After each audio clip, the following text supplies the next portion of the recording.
waa'ee keessirra waan an beekuti sitti mudaatiif utuu hin taane garuu waanan ofii koo keessatti beekuutiif ofii kootii beekurraatiin waatii qooduuti. Oromoon durdurii baroota hamoo kana caalan keessa baroota rakkisoo turan keessa jiraatee dhuma dhufee har'a gahe. Atuu beektaa anis ni beeku. Akkinni itti kaleessa ture akka nuti itti namoota irraati dhagaa turre abboota irraati akka nuti itti immoo waan lafa kaame irraati dubbisu. Akkinni itti amma jiru garuu sanarraati balaafamaadha rakkoo kaleessa ulfaataadha jedhan sanarraati balaafamaadha jedheen yaada. Sababni isaa dur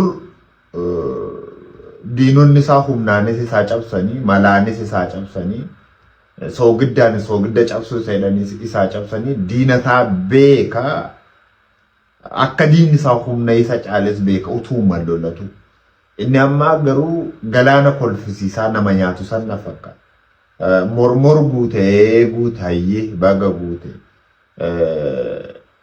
Faayidaansaa dadhabbiinsaa dadhabbii Oromooti.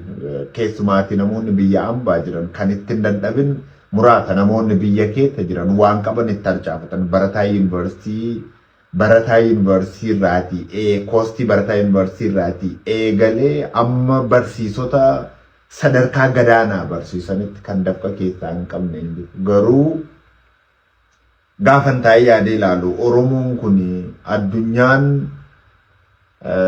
akka Oromootti akka isa beektu waan barbaadu irratti bakka sababni isaa sammuuntaa bade waan ta'eedhaatiif jecha gochoon inni godhu hundumtuu waan inni calaqqisiisu hundumtuu wanti inni argisiisu hundumtuu waan abashootaati. Keessumaatii Oromoon tokko tokko abashaadhaan kan ofiin jedhu kan dalga bade yeroo badeen akka danuutu jira.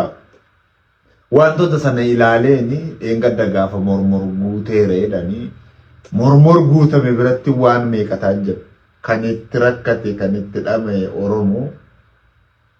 Wanti Oromoo wanti calaqqisee hin jiru. Oromoon kun gaafa ilaalu addunyaan afaan Amaaraatiin akka Amaaraatti waan isa beektu isatti fakkaata jechuun beekamtii kan qabu waan Amaaraa akka addunyaatti wanta kana isaan beekan aadaan kan Amaaraa afaan Amaarinyaa wantoota kana hundumaatti fakkeessee jiraata. Oromoon kun amma yoomiitti waan ofii isaatiitti saalfataa ta'ee jira. Jedhan afaan federaalaati. Itoophiyaan afaan sanaatiin geggeeffamti. Oromoo kun akka godhanii itti himan namaan galu. Sababni isaa bitame bade. Namoonni takka beekumsis afaan Amaaraadhaati. Guddinnis afaanichumaati. Afaan Amaaraan jedha Amaarinyaadhaati. Namni guddates yoo afaanicha dubbata. Guyyoota darban kana malkaa guddaa laga mormor ijaaramee utubamee dhangalee sana biratti waan Oromoo jedhamu dhibamuusaa namatti gaaffii ta'uu dhabuusaatii fi quufni guyyaa sanaadhaa gammachuun guyyaa sanaadhaa gammachuu kiyya ta'e foolii Oromoodhaa laf sanaa dhabuu kiyyatti bar amanan sabaaf sablammiin Amaarinyaadhaatiin walii gala dhabuutu jira Oromootu jira. Affaartu jira Guraageetu Somaaleetu jira jedhanii of amansiisan saba miiliyoonii 60 saba dafqa abbootii isaatii hin galle ani Oromoodha utuu moofiin jedhuuyyuu kaaportaan ormaa dhanna isaarraatii mul'atu. Biyya ormaattis biyya isaattis.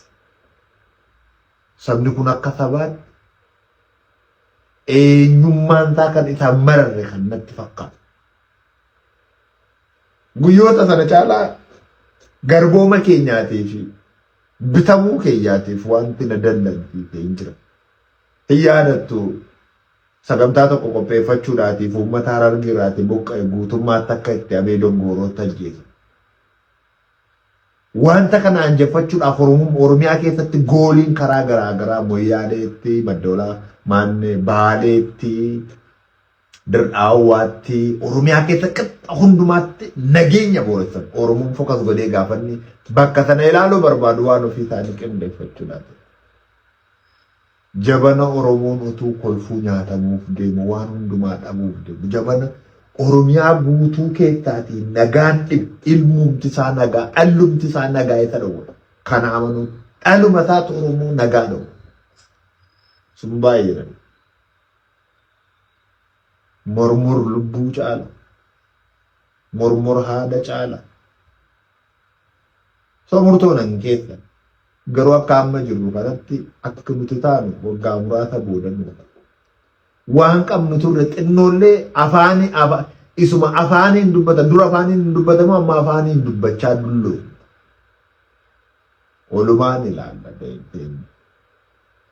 Dallansuu waan irraa qabuun qabu, dhaadhessa waan irraatii qabuun qabu, mormor guute jechuudhaatii waan ofii hundumaa gatanii waan ormaan dhiichisuun waliin ilaallatu. Akka kiyyatti akka kootti yoo garboomaa male. Ulfaata.